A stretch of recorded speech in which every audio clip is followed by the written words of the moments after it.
Hello friends, welcome back to my YouTube channel blogger Vini. कैसे हो आप लोग? होप करती हूँ आप सभी लोग स्वस्थ होंगे और मस्त होंगे।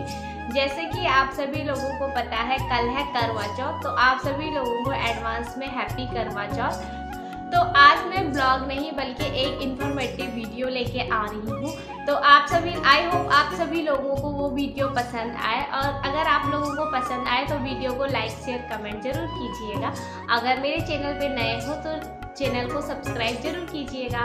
तो फ्रेंड्स, जैसा कि आप सभी लोगों को पता है कल है करवा चौथ। तो करवा चौथ जो व्रत होता है वो सभी सुहागन महिलाएं लेती हैं। तो उसमें क्या होता है कि जो न्यूली मैरिड होती है उन लोगों को पूजन की सही विधि पता नहीं होती है, और वो लोग किसी से पूछ करके या कहीं से इधर उधर से पता करके फिर जाके वो व्रत लेते। तो उन लोगों की मैं ये प्रॉब्लम सॉल्व करने के लिए, इजी करने के लिए एक इन्फॉर्मेटिव वीडियो लेके आ रही हूँ, जिसमें कि मैं आप सभी लोगों को करवा चौथ की संपूर्ण पूजन विधि बताऊँगी कि किस तरीके से करवा चौथ में करवा पूजा होती है और किस तरीके से हम लोग व्रत को हम किस तरीके से पूर्ण कर सकते हैं। तो फ्रेंड्स, सबसे पहले मैं ये बता देती हूँ कि ये व्रत क्यों लेते हैं। ये व्रत सारी सुहागन महिलाएं अपने पति की लंबी उम्र के लिए लेते हैं, जिसमें कि सारी महिलाएं करवा माता से और अपने जीवन साथी की लंबी उम्र के लिए कामना करती हैं, और इसी चीज़ के लिए वो व्रत लेती हैं। तो इस व्रत में क्या होता है, इस व्रत में करवा माता, पार्वती माता और गणेश भगवान जी की पूजा होती है।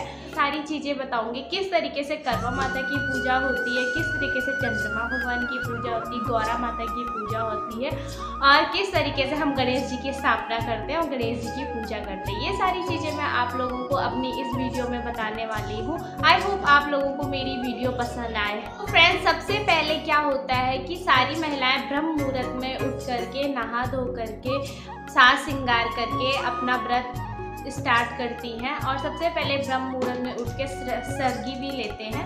तो सरगी लेने के बाद नहा धो के अपना साज श्रृंगार 16 श्रृंगार करके, कुछ लोग अपना शादी का जोड़ा पहनते हैं, कुछ लोग अपना कोई न्यूली जोड़ा जो भी जिसने जो भी ड्रेस बनवाई होती है वो पहनते हैं। ज़्यादातर सारी महिलाएं सुहागन का जोड़ा पहनती हैं, और उसमें जो क्या होता है कि साड़ी वगैरह कुछ भी आप लोग पहन सकते हो, माता की चुन्नी ले सकते हो, फिर पूरा श्रृंगार कर करके ये जो पूजा होती है ये दोपहर से स्टार्ट होती है। पर मैं आप लोगों को एक चीज़ बता देती हूँ, मैं क्या करती हूँ पर्सनली, मैं पूजा तो दोपहर से ही स्टार्ट करती हूँ। पर मैं सबसे पहले अपना जो हमारा पूजा का स्थान होता है उसमें मैं एक अखंड दीपक जरूर जलाती हूँ। कि इसलिए जलाती हूँ मैं वो कि मुझे ये लगता है कि अखंड दीपक सुबह से ही जलना चाहिए, क्योंकि जिस टाइम से हम व्रत स्टार्ट करते हैं उस टाइम से ही मैं एक अखंड जोत जलाती हूँ। पर आप लोग इस चीज़ को स्किप भी कर सकते हो, और दिन में भी आप लोग पूजा स्टार्ट कर सकते हो। तो उसमें क्या होता है दोस्तों, सबसे पहले हम लोगों को एक चौक बनानी होती है। तो उसके लिए हमें एक चौक लेनी होती है। तो उसमें क्या होता है कि आप लोग येलो कलर का या रेड कलर का कपड़ा उसमें अच्छे से बिछा करके फिर उसमें हम लोग करवा माता की मूर्ति लगा लेते हैं, या फोटो फ्रेम जो भी जिसके पास होता है। कोई लोग कैलेंडर लगाते हैं, कोई लोग फ्रेम ले आते हैं फोटो का, तो उस तरीके से आप लोग उसमें लगा सकते हो। फिर उसमें माता जी की चुन्नी चढ़ा देते हैं। उसके बाद मैं करूँगी कलश स्थापित, और कुछ लोग कलश स्थापित करते हैं और कुछ लोग नहीं करते। अगर जो लोग नहीं करते वो इस पार्ट को स्किप भी कर सकते हैं, पर जो लोग करते हैं वो इस तरीके से कर सकते हैं। तो सबसे पहले क्या करेंगे हम कि चावल से एक अष्टल कमल का फूल बना लेंगे। फिर एक हम तांबे का या पीतल का लोटा लेंगे, उसमें स्वास्तिक बना लेंगे, और उसके अंदर हम पानी भर देंगे, और उसके अंदर हम हल्दी, सुपारी, सिक्का, फूल और चावल कलश के अंदर डाल देंगे। और फ्रेंड्स, उसके ऊपर फिर हम आम की पत्तियां अच्छे से लगा देंगे चारों तरफ से। फिर उसके बाद हम क्या करेंगे कि एक कटोरी या प्लेट में हम चावल डाल करके उसके ऊपर रख देंगे, और फिर जहाँ पे हमने चावल रखे थे वहाँ उसके ऊपर कलश को रख देना है, और चावल की कटोरी के ऊपर एक दिया लगा देना है। उसके बाद हम लोगों को क्या करना है कि एक मिट्टी का करवा ले लेना है जिसकी नोज़ल बनी हो, और उसकी नोज़ल को बंद कर देना है। अगर आप लोग कॉटन से बंद करते हो तो कॉटन से कर सकते हो, नहीं तो सीक आती है तो सीक से कर सकते हो। तो नोज़ल को बंद करने के बाद अच्छे से उसके अंदर पानी भर देना है, और पानी पूरा ऊपर तक भर देना है। फिर उसको मिट्टी का जो मिलता है उसके साथ ही उससे ढक देना है। उसके बाद क्या करना है कि एक मौली लेकर के उसके गले में बांध देना है, उसके कंठ पे अच्छे से बांध देना है। फिर उसके जो ऊपर जो ढक्कन रखा हुआ है उसके ऊपर कुछ भी आप मीठा रख सकते हो, बतासे रख सकते हो, मिठाई रख सकते हो। फिर उसको क्या करना है कि करवा माता के पास रख देना है। जो उसकी नोज़ल होती है वो करवा माता की साइड रखनी है। फिर उसके बाद दूसरा करवा लेना है जो कि मीठा होता है। कोई लोग यहाँ पे मीठा करवा लेते हैं, कोई लोग मिट्टी का करवा लेते हैं। तो जो मिट्टी का दूसरा करवा होता है वो पार्वती माता के नाम का होता है। तो उस पर भी हमने मौली बांध देनी है। तो उसके अंदर क्या करना है हम लोगों को कि खील भर देने, या कुछ लोग ड्राई फ्रूट्स भर देते हैं। जो जिसका मन है वो उस चीज़ को भर सकता है। फिर ऊपर से हमें कुछ मीठा रख देना है और उसको भी हमें करवा माता के पास में रख देना है। फिर देखिए, अगर आप लोग अकेले पूजा कर रहे हैं तो आप लोग पार्वती माता का जो करवा है उसके साथ अपना करवा फेर सकते हैं। वरना आप लोग अगर किसी के साथ करते हो तो आप उनके साथ करवा फेर सकते हो, फिर अच्छे से पूजा कर सकते हो। फिर उसके बाद क्या करेंगे, हम गणेश जी की स्थापना करेंगे। अगर आप लोग चाहो तो गणेश जी की स्थापना कर सकते हो, वरना माता की मूर्ति में भी गणेश जी है, आप लोग उसमें भी पूजा कर सकते हो। फिर उसके बाद क्या करना है कि गेहूं को रख देना है किसी बर्तन में, और गंगा जल या पानी से हमें माता की शुद्धिकरण और सारे सामान में शुद्धिकरण करना है। उसमें हम जल छिड़क सकते हैं, ऐसे ही स्नान करवा देंगे। फिर उसके बाद पहले दीपक लगवाना है। फिर हमें गणेश जी को वस्त्र अर्पित करने हैं। पहले कलावा अर्पित करेंगे, फिर उसके बाद जनेऊ है तो जनेऊ अर्पित करेंगे। बाकी चीज़ों में हमने कलावा बांधा हुआ था और माता को भी हमने चुन्नी चढ़ाई हुई थी, तो उनको हम चुन्नी अब नहीं करेंगे। अब उसके बाद हम पहले सबको तिलक कर देंगे। अगर आप लोगों के पास चुन्नी ना हो तो आप लोग माता को भी कलावा चढ़ा सकते हो, उसी से पूजा कर सकते हो। फिर उसके बाद सारी चीज़ों को अक्षत अर्पित करेंगे हम लोग। उसके बाद फूलों से हम अर्पित करेंगे। फिर जो माता के लिए साज श्रृंगार का सामान रहा हुआ है उसको हम चौकी पे रख देंगे। सबसे पहले हम माता को टच करवा करके, स्पर्श करवा करके, फिर हम उसको माता जी को समर्पित कर लेंगे।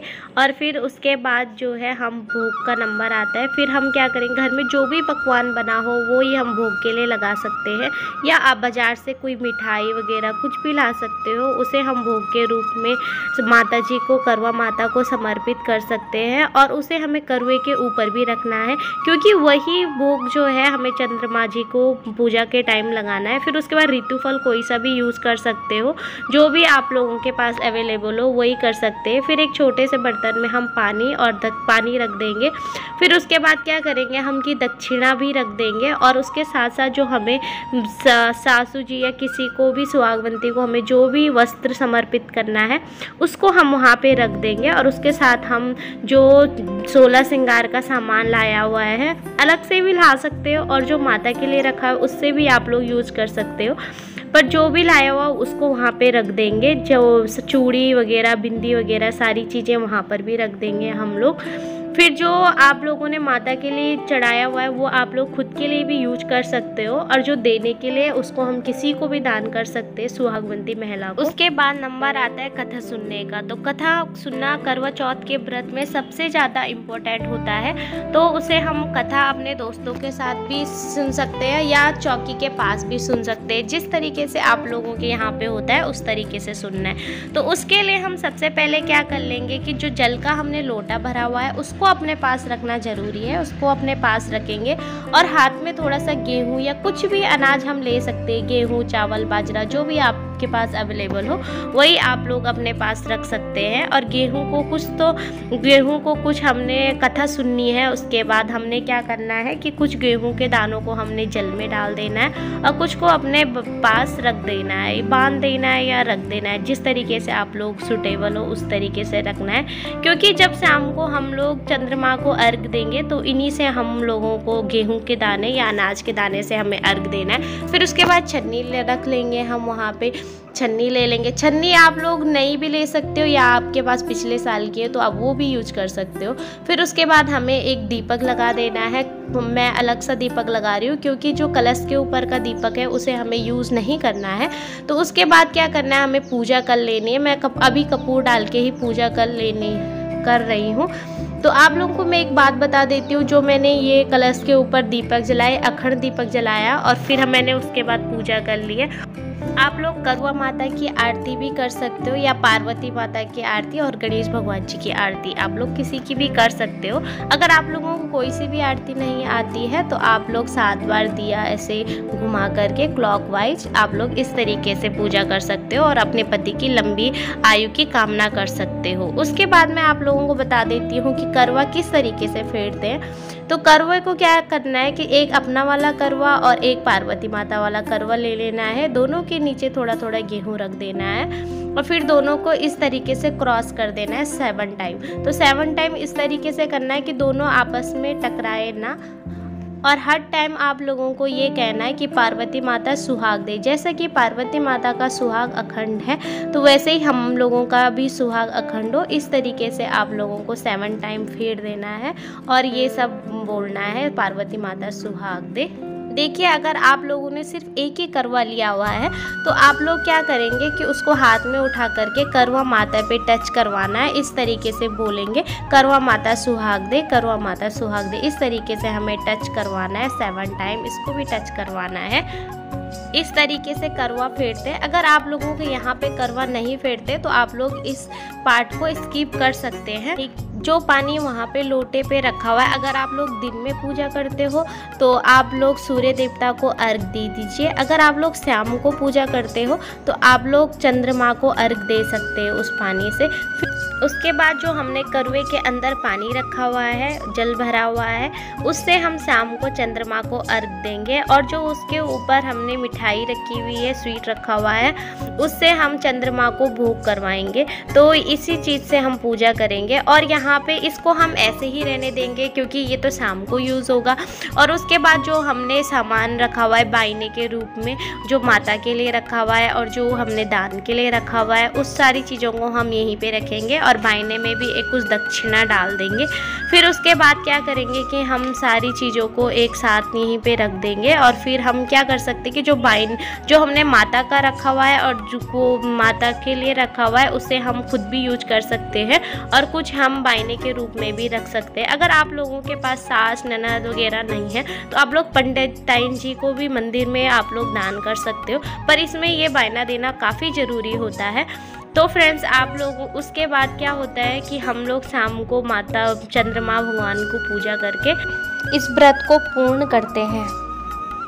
तो फ्रेंड्स, कमेंट करके ज़रूर बताइएगा कि आप लोगों को मेरी ये पूजन विधि कैसे लगी और आपके यहाँ पे पूजन विधि किस तरीके से करते हैं, वो भी आप लोग मेरे साथ कमेंट करके शेयर कर सकते हैं। हम लोग तो ऐसे ही करते हैं, पर आप लोग किस तरीके से करते हो ये सारी चीज़ें आप लोग मेरे साथ शेयर कीजिएगा। अगर आप लोगों को मेरी वीडियो पसंद आए तो प्लीज़ मेरी वीडियो को लाइक शेयर कमेंट जरूर कीजिएगा और अपने दोस्तों के साथ शेयर जरूर कीजिए, अपनी फ्रेंड्स के साथ शेयर कीजिए और उनके साथ तो ज़रूर शेयर कीजिए जो न्यूली मैरिड है। तो तब तक के लिए मैं वीडियो को यहीं एंड करती हूँ। तब तक के लिए टेक केयर, बाय बाय।